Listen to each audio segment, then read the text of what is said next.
Hey there, my name is Andrew Bristansky and I'm a professional photographer based in Montreal, and today we're going to be talking about the 90mm f4 Elmar for the Leica M mount.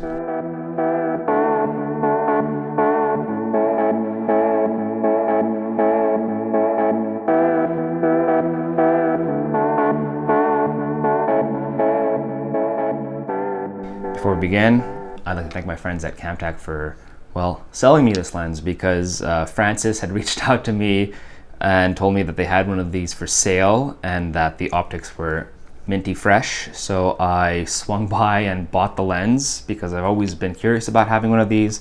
And after taking a few test shots, I was hooked. I even compared it to the macro Elmar, which definitely surpassed this lens optically speaking, but for the size and the value, this was almost a tenth of the price of the macro Elmar. I thought it was a no-brainer, so I picked it up and immediately started snapping pictures with it. And let me tell you, this thing really works. So thank you, Camtac, for giving me such a good copy of this lens, and I'm very happy to say that I own this lens and I'm going to be keeping this thing for a long time. So let's start off with the build quality. This is a brass lens. I actually have one of the latest models. This particular copy was made in 1961. It's one of the very last years of production, if not the second or the very last year of production for this lens. Obviously the lens design dates back to the early 30s. I think the first year they were making this lens was for the LTM mount in 1933. The lens, it does expand a lot and it has to rotate quite a lot to get through its travel, but it helps with the precision of the focusing, but it is a slower lens to focus. But on the plus side, it being an f4, you have a lot of wiggle room in terms of your depth of field when it comes to focusing. So you could be off a little bit and the images will still look sharp. Another really cool thing about this lens is it has 15 aperture blades and they're rounded. The aperture itself is clickless, which if you're going to use this lens for video, big bonus. For photography, I find it a little annoying because when you're going to focus with it, your finger can, if you're gripping the lens barrel really quick on the fly, sometimes you can touch the aperture and you're going to be spinning the aperture with the focus ring. So it's just something to keep in mind. The whole barrel does rotate when you're focusing it, so polarizing filters aren't too welcome here. And another cool thing about this lens is you can take it apart. So let's have a look at that lens group. This is literally just the helicoid. So if you were to find a LTM mount lens with crappy optics and a good M mount lens, well, I'm pretty sure these are interchangeable parts, so you could just screw this onto another one. And actually you can see that there are some engravings on the inside of the lens barrel here from past CLAs, which I don't mind, because a CLA on a lens that is from 1961, I welcome it if it was well done, and this one was well done. It might have had fungus at some point in its life, so it was cleaned. The lens, the optics are very, very, very clean on this one, but I did notice that whenever I would aim the lens towards the sunlight, looking through the lens, I could see that there is some cleaning marks, implying that I think that the coatings were somewhat rubbed out on the inside of the lens. Not a big deal, because after all the pictures I've taken, it does not affect the image quality whatsoever. So it's a good takeaway. And look how tiny that lens group is. That's it. This is your lens. Your aperture blades are there, and 15 of them. I mean, that is so freaking cool. The aperture it's smooth. The whole lens, the whole operation is smooth. This is what people talk about classic Leica lenses. This is what they talk about. This is just such a well-built lens. It feels married to the camera when it's on the camera, and the focusing is smooth, smooth, smooth. I'm sure the CLA helped it, and I felt that right away when I picked it up, because sometimes you can feel that the lenses kind of slip through their travel when they're a little older because the grease is old and dry. This one here, smooth as butter, honestly. The aperture is smooth as well. I do wish it had clicks, but hey, that's okay with me. If it comes down to this form factor, so be it. 39mm filter thread on my copy, though I know that the earlier models had a weird, I think it was a 36mm filter.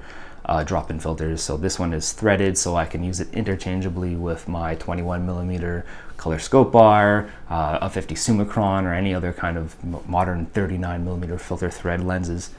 The filters work on this perfectly. So I use all my filters interchangeably on this lens. It is super small.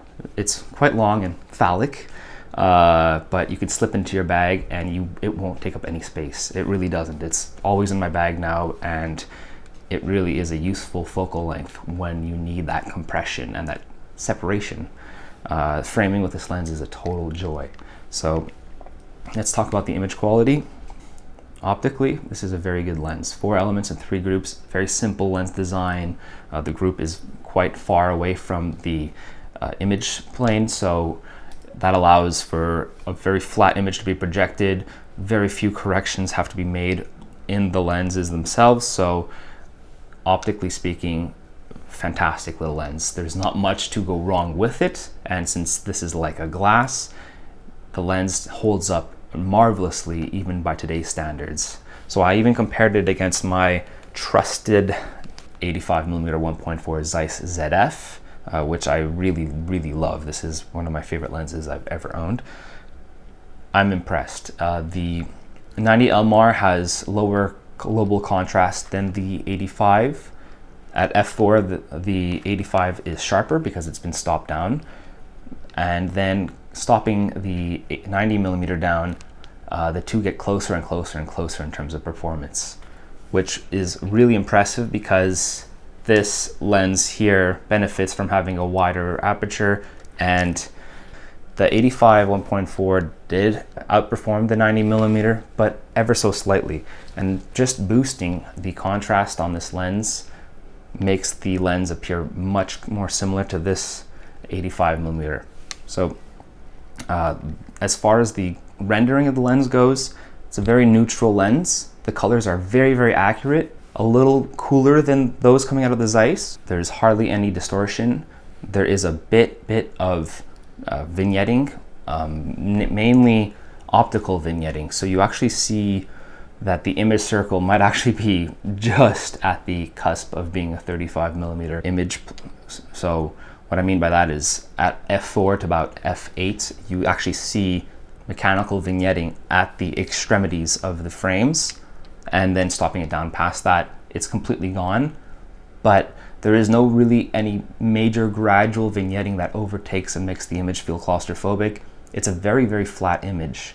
In fact, when I was looking at my images to, base my opinions off of, I found that the depth of field especially, but the rendering, the overall rendering, is very similar to a 50 Summicron. The bokeh, especially the qualities of the bokeh, are very similar to the 50 version 5 that I used to have, as well as the colors and the overall feel of the image. The contrast is a little lower, and at f4, the details are just slightly subdued, and then stopping this lens down, you get a very sharp image out of it. But overall, this is just classic Leica rendering.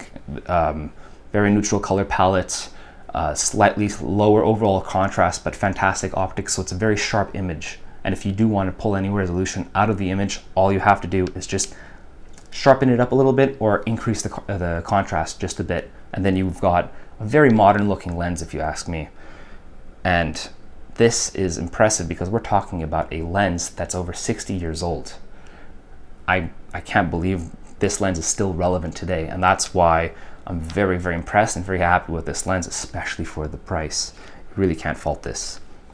So bokeh now, the bokeh gets a little busy, but what I really like about the bokeh is that, yes, it can have a little soap bubble effect towards the outer edges of the frame, but it's very smooth. The separation is actually quite pronounced, and stopping the lens down, with the 15 blades, it's always round. The bokeh never has any outlining, so you just pick and choose your aperture, you set it, and you don't have to worry about having any contour on your bokeh balls from your aperture blades or any of that. It's just always smooth. 15 blades. It doesn't even matter if they're rounded or straight cut. They're just always circular. So fantastic lens for portraiture, I have to say, because the sharpness and the detail is all there. The lower contrast is really flattering, And stopping it down to 5.6, things get very, very sharp. f8, still similarly sharp in the centers, but the outer extremities start picking up. At f8.11, I find this lens is at its peak. The edges are sharp, the center portion is as sharp as it is, and the whole image doesn't have any vignetting. It's a very fantastic portrait lens or landscape lens. Then stopping it down past f11 when you're into f16, f22, and then finally at f32, the image kind of goes off. At f32, don't bother using it. The diffraction is just crazy. The whole image gets soft. Seeing these lenses pop up for sale quite often on the used market for very low prices. This is one of the cheapest Leica lenses that you can buy. And having an M2 as my film body and a M10, I was always tempted to get a 75mm, but the M2 doesn't have 75mm frame lines, and I also find that 75 is awfully close to 50mm. So when I saw that Camtech had one of these for sale, I thought it would be a fantastic pairing for the M2, and it is. The 90mm frame lines on the M2 are quite accurate. It's a harder lens to frame and focus with, but thankfully the depth of field is large enough for you to have a good margin of error, like I said, so you're not going to be really worried about missing your shot even on film. And looking through the viewfinder, the finder blockage is actually quite minimal. Your frame lines aren't even impeded on by the lens. Only when you get closer to your focusing do the frame lines touch just the outer extremities of the lens barrel, but you never have the 90mm lens pop into your frame lines unless you're focusing at a meter. So I was a little scared of the maximum aperture being at f4, especially living here in Quebec and Montreal, where the sun just gets lower and sets sooner and sooner throughout the year. You know, we have 6 months of pretty much 4 to 5 p.m. sunsets throughout the year, so I was a little worried, but I use this lens in low light conditions as well, and I was pretty impressed by it.